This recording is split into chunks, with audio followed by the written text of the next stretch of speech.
That is why I accepted the position as the commissioner for the Global Proving Ground, because I wanted to level the field.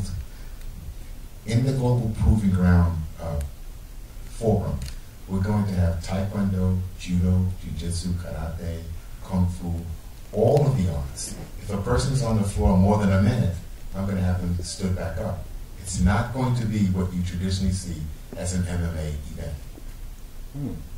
It's going to be quite different. So you're trying to push now more toward a more traditional way of approaching the tournaments or the fighting? Not just that, I just believe that if we're going to have mixed martial arts, it should be mixed martial arts. It shouldn't be just pieces of kickboxing, pieces of boxing, pieces of Muay Thai, pieces of Brazilian Jiu-Jitsu. And I could jump in this and push back. It's so good. It pulls me in. Tradition, I think, is not really about the techniques or even the rules.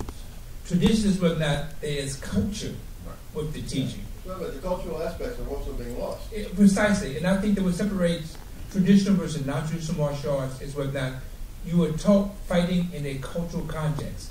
The movements, it can be whatever. You know, you work within your discipline. But is there a presence of a cultural frame, an ethical, spiritual, cultural frame?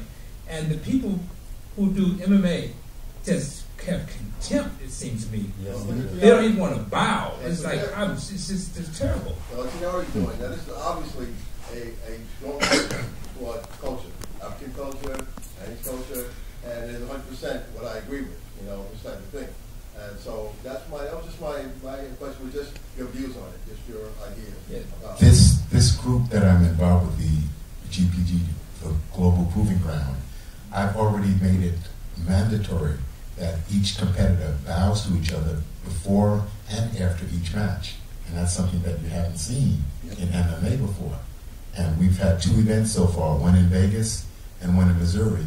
And that aspect of showing respect made a big difference for audience acceptance. And I'll tell you one thing I noticed what you did, your innovation, while you made move from the traditional Chinese frame to an Afro-Centric